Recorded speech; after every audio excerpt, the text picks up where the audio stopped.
Dice Lucas capítulo 11, versículo 14, dice así. Dice que estaba Jesús echando fuera un demonio que era mudo, y aconteció que salido el demonio, el mudo habló y la gente se maravilló. Pero algunos de ellos decían: por Belcebú, príncipe de los demonios, echa fuera a los demonios. Otros, para tentarle, le pedían señal del cielo, mas él, conociendo los pensamientos de ellos, les dijo: todo reino dividido contra sí mismo es asolado, y una casa dividida contra sí mismo cae. Hasta aquí nada más. Querido Dios, compartir tu palabra, Señor, compartir este momento. Queremos que el Espíritu Santo, Señor, nos dé la capacidad suficiente para revelarnos los misterios de tu palabra. Te damos gracias por esta palabra, Señor, en el nombre de Jesús. Amén y amén. Sin duda que la gran lucha que se enfrenta en estos días en nuestra sociedad, podemos decir que es la lucha por el poder. Creo que en todos los niveles, en todas las áreas, hay una gran lucha. Yo creo que la sociedad está conmovida en estos tiempos por esta gran lucha llamada poder. Creo que la mayor ambición del ser humano es obtener poder. Yo creo que no es tanto que la gente quiere ayudar a su prójimo, decir, bueno, yo quiero ser presidente, quiero ser esto, quiero ser aquello, para poder ayudar a otro. Yo creo que la ambición que las personas tienen es allí obtener ese poder. Y saben, esto no es nuevo, la ambición por el poder no es nuevo. Yo recuerdo que cuando era niño, porque también, aunque usted no crea, yo también fui niño. Yo recuerdo que a mí me apasionaban las historietas. Cuando era niño yo, no es como ahora, vio que no teníamos celular, eran muy pocos las cosas para divertirnos. Mire, nosotros teníamos cosas, ¿sabe cuál era la diversión más grande que teníamos nosotros? Tocábamos timbre y salíamos corriendo. Ah, ¿sabe qué alegría que era eso? Éramos re vivos y la pasábamos re bien. Tocábamos timbre y salíamos corriendo, unos vivos bárbaros. Después nos juntábamos todos en la esquina y nos matábamos, nos descostillábamos de la risa, porque veíamos que la señora salía y miraba y no había nadie. Y esa era nuestra diversión. Y ahí yo era un apasionado de las historietas, los superhéroes, hombres y mujeres allí dotados de superpoderes, y cada uno con poderes diferentes, y a mí me apasionaba. Y yo caminaba y decía, wow, yo caminaba, era niño, era chico y decía, wow, soy el hombre invisible, nadie me ve. Y me acostaba siendo Superman, y me levantaba siendo Batichica. No. No era así. Y el hombre fue allí creando personas o personajes con mayor poder. Siempre la ambición del poder. Ahora, esto no nace de un día para el otro. Si nosotros tomamos el Génesis, usted se va a dar cuenta que, mire, mucha gente habla de que Adán y Eva pecaron a causa de esa famosa fruta llamada manzana, que en la Biblia, de hecho, sea de paso, no dice que era una manzana, solo dice que era una fruta. Pero bueno, a algunos se le ocurrió decir que era una manzana, así que bueno, todos dicen que es una manzana, pero la realidad es que la Biblia dice de un fruto, habla de un fruto. ¿Y sabe cuál fue el pecado? Que muy pocas veces se dice. Cuando vino allí el diablo a tentar a Adán y a Eva, ¿Sabe cuál fue la tentación? ¿Qué fue lo que el diablo les dijo? Que si hacían ese acto de tomar de esa fruta, serían iguales a Dios. ¿Se imagina? Todo lo que se habrá cruzado por la cabeza de Adán, por la cabeza de Eva, iguales a Dios. El diablo mismo quiso ser igual a Dios, por eso fue expulsado. Siempre está allí el hombre ambicionando poder. Siempre está allí tratando de ser superior al otro. Por eso nació la esclavitud de personas con poder.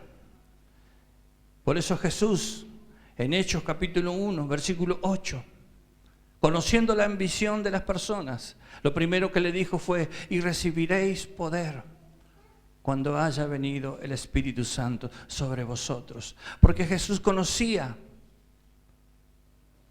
el anhelo, el deseo del ser humano. Siempre el ser humano allí está ambicionando obtener poder. Ahora, en este versículo 17 que leímos, habla de un reino dividido contra sí mismo. Dice que es asolado. Y luego dice que una casa dividida contra sí mismo, dice que cae. Vale decir que en este pasaje, en este versículo, podemos ver la acción y la consecuencia o el resultado o el efecto de lo que hacemos. Ahora, ¿qué relación encontramos o tiene que hablemos de poder? ¿Por qué estamos hablando de poder? ¿Qué relación tiene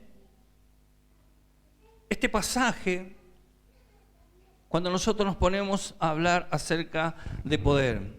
Es que el poder está relacionado con la autoridad, ¿sí? El poder está relacionado con la autoridad. Cuando un reino es dividido, pierde poder y pierde autoridad. Entonces lo que Jesús estaba enseñando allí, que cuando hay división, se pierde poder y se pierde autoridad. Por eso Jesús dijo: si dos se ponen de acuerdo en todo lo que pidieren será hecho. Por eso que cuando encontramos en un hogar a padres que están en desacuerdo, ¿sí? Cuando hay un desacuerdo, cuando no hay un acuerdo, se genera allí un conflicto. Porque el papá dice una cosa, pero la mamá dice otra cosa. O la mamá dice una cosa y el papá dice otra cosa. No hay un acuerdo. Entonces, ¿qué pasa? Ocurre que se genera un conflicto. Si en una casa no hay unidad, no se está de acuerdo, se dividen fuerzas y se pierde autoridad y se pierde poder. ¿Y qué ocurre con esto? Se altera el proceso de crecimiento. Por eso que en un hogar, en una familia, le cuesta tanto progresar. ¿Por qué le cuesta tanto tener un plan o afirmar un plan o tener un proyecto? Hay muchos hogares que carecen de un proyecto para mañana, porque ni siquiera saben cómo va a terminar el día. No saben si termina el día y todavía seguimos juntos. Entonces, los más pequeños, que son los que van creciendo, que van tomando allí el ejemplo de los mayores, de los padres, porque el hogar es la institución, o el matrimonio es la institución que Dios estableció para que sus componentes tengan una formación. Entonces, cuando no hay un acuerdo, cuando hay un desacuerdo, cuando hay una división donde uno tira por un lado, esto ocurre muchas veces porque por ahí la esposa tiene preferencia por uno y el esposo tiene preferencia por el otro. Esto lo encontramos en la Biblia. Entonces se produce ese desfasaje, se produce allí ese conflicto. La Biblia es muy clara y nos enseña que si dos se ponen de acuerdo. Porque para Dios bendecir. Entonces, en un hogar cristiano cuesta mucho salir adelante. ¿Por qué no prospera? ¿Por qué no sale adelante? Porque no hay acuerdo, porque hay desorden. Primero, para poder bendecir, Dios va a tener que ordenar ese hogar. Porque si Dios bendice ese hogar así de esa manera, se pierde todo, porque la misma diferencia que hay en la familia hace que se pierda. Y Dios no bendice el desorden. Fíjese que si nosotros tomamos Génesis, nos vamos a encontrar que dice que el Espíritu se movía sobre la faz de la tierra y era grande el desorden que había. Dice que la tierra estaba desordenada y estaba vacía. Porque cuando hay desorden, cuando hay conflicto, comenzamos a perder allí la bendición de parte de Dios. Y así estaba la tierra desordenada y vacía. Y fíjense que no dice que el Espíritu se asentó, sino dice que andaba sobre. Entonces, ¿qué fue lo primero que Dios hizo? Lo primero que Dios hizo fue así ordenar. Puso cada cosa en su lugar, como fue al principio, como fue en la creación. Y yo digo, ¿por qué muchas veces se genera este conflicto? Si cuando te casaste enamorado. Algo pasó algo te pasó con esa mujer, algo te pasó con ese hombre para poder tomar una decisión de poder compartir el resto de tu vida. ¿Qué pasó? ¿Por qué ya no sentís lo mismo? ¿Por qué no pensás lo mismo? ¿Qué fue lo que motivó que cambiaras tu actitud? ¿Y sabe lo que hizo Dios? Antes de bendecir, primero ordenó. Puso las cosas en su lugar y luego vino la bendición. Si entiendes que en tu hogar estás teniendo falencias y ves que no puedes prosperar y no puedes salir adelante, es porque no hay un total acuerdo. Porque la Biblia dice, si dos de vosotros se pusieren de acuerdo en todo lo que pidieren, yo lo haré, o mi Padre lo hará que está en los cielos. Hay promesa de Dios. Pero para eso necesitamos estar de acuerdo. Ahora, yo me encuentro en este versículo con esta primera palabra que dice, fíjese, dice, todo reino dividido contra sí mismo es asolado. Dice que cuando hay así una división, cuando no hay una comprensión, no hay un total de acuerdo, dice que esto es asolado.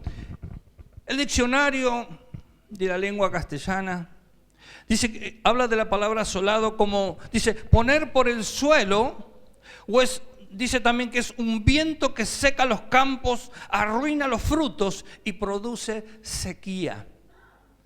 Eso indica la palabra asolado. Cuando no hay un acuerdo, cuando hay un gobierno establecido, dividido, donde cada uno piensa de una manera, el otro piensa de otro, y no tiene intenciones de ceder, comienza eso, que de repente dice que todo terminan allí en el suelo, y es como un viento que dice seca los campos, arruina los frutos y produce sequía.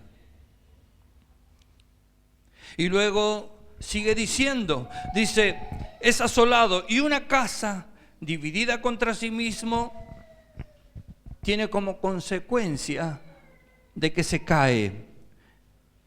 Cuando no hay un acuerdo en un hogar, cuando hay división, allí se terminan los sueños, se terminan los proyectos. ¿Y sabe qué? El diablo logra hacer su objetivo, que es matar, hurtar y destruir. El diablo no va a venir a la casa de nadie a imponer algo. El diablo entra porque nosotros le abrimos las puertas. El diablo no tiene poder para torcer nuestras voluntades. El diablo no nos puede decir, todo lo que nosotros hacemos o todo lo que el diablo hace en nuestras vidas es porque nosotros se lo estamos permitiendo. Ahora, usted podrá decir, qué malo el diablo.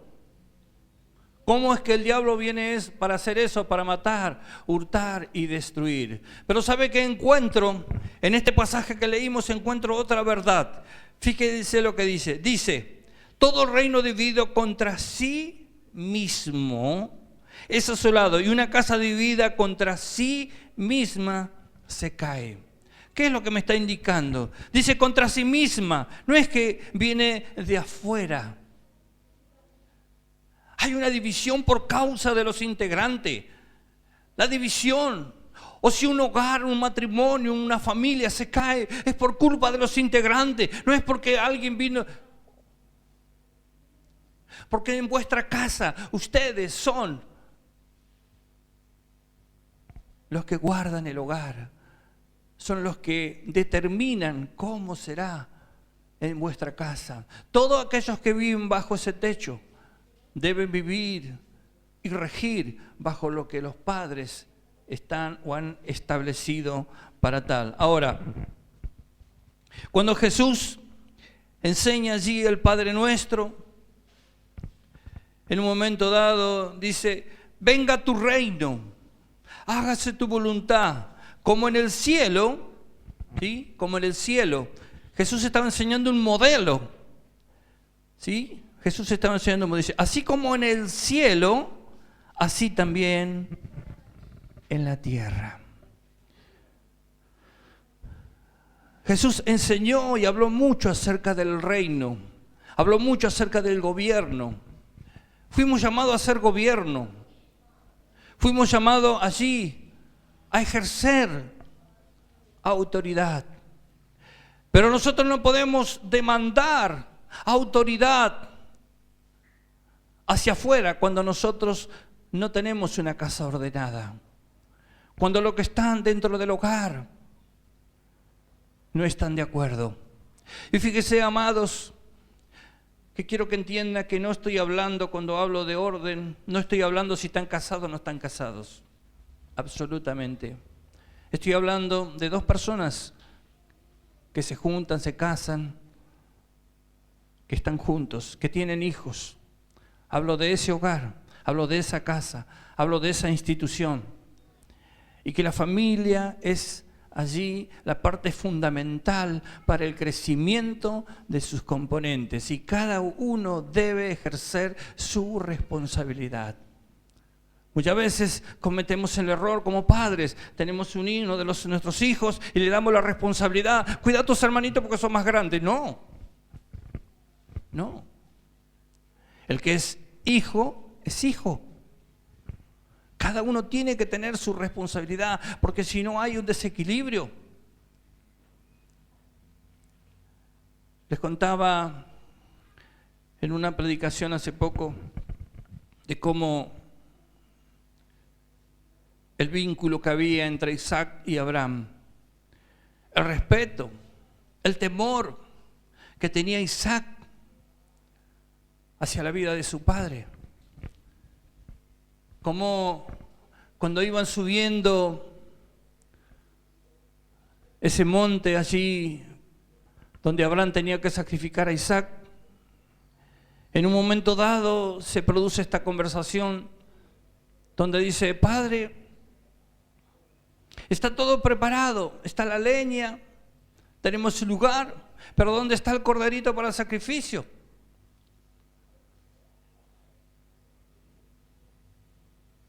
¿Qué pregunta? Y lo peor es que el padre no tenía una respuesta, porque el padre Abraham tampoco sabía qué iba a pasar. Y yo me imagino a Abraham caminando con su hijo a sacrificarlo sin saber qué iba a pasar arriba. Y a mí me impacta saber o entender la confianza que Abraham tenía acerca de Dios. Me impacta la confianza de Isaac que tenía acerca de Abraham. ¿Por qué?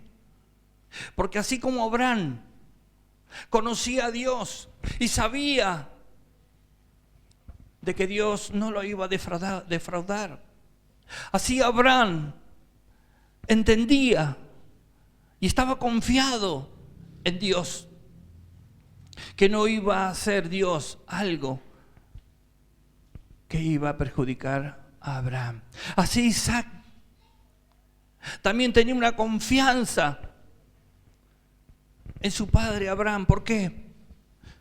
Porque Abraham vivía haciendo ofrendas y holocaustos. Abraham vivía en la presencia de Dios, y eso es lo que Isaac veía. Isaac veía que su padre era un hombre temeroso de Dios.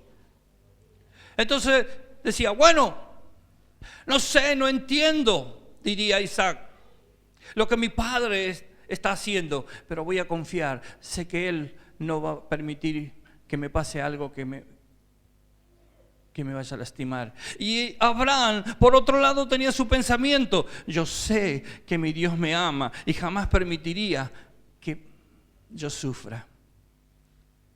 Y eso habla de la confianza, habla del ejemplo. Abraham era un buen padre, amaba a su hijo más que, bueno, esa es otra historia.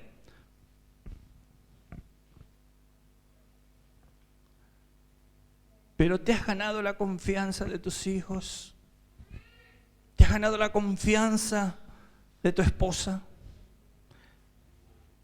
¿Te has ganado la confianza de tu esposo? ¿Estás viviendo en la presencia de Dios?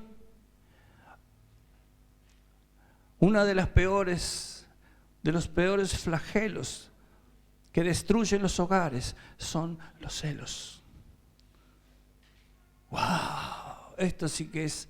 Porque los celos son bien satánicos. Las personas que no tienen a Cristo dicen, sí, yo te celo porque te quiero, ¿viste? Si no te quisiera, no te amara, no te celaría, no me importaría, dice. Y eso dice para justificarse. Pero la realidad es que los celos son satánicos. Y si no, lea Santiago capítulo 3. Porque el diablo tuvo celos de Jesús y quiso ser igual a Dios. Y Dios le dijo, no, celo acá no. Lo mando para afuera. ¿Sabe? Yo creo que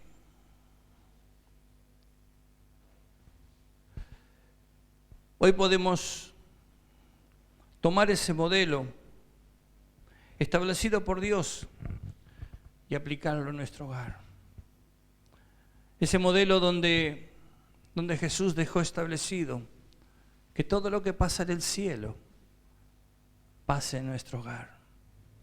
En el cielo hay alabanza, en el cielo hay presencia de Dios, en el cielo no hay enfermos, en el cielo no hay necesidades. Dios quiere establecer su gobierno, su reino en nuestro hogar. Y sabe, pensaba que estamos a punto de terminar este año. Qué bueno sería que puedas invitar a Jesús a compartir tu mesa. La Biblia dice que donde está el Espíritu de Dios, allí hay libertad. Qué bueno que en este día puedas darle una oportunidad a Dios. Qué bueno que en este día puedas entender que tu hogar necesita un toque o necesita de esa presencia. Fíjate que no te sientas como un bicho raro. El hecho de decir, sí, pastor, mi hogar es un desastre, tengo problemas con mis hijos, tengo problemas con mi esposa, tengo problemas con mi esposo. No me estás diciendo nada nuevo. No te asustes por esto. No te asustes, porque hoy Dios te está dando la oportunidad de poder involucrar al Señor en tu vida. Por más fuerte que sea el viento, esto me hace recordar cuando los discípulos estaban en esa barca, hombres pescadores, hombres conocedores, hombres que vivían de la pesca, o sea que conocían el mar, conocían sus botes, pero los atrapó allí en el medio del mar un viento,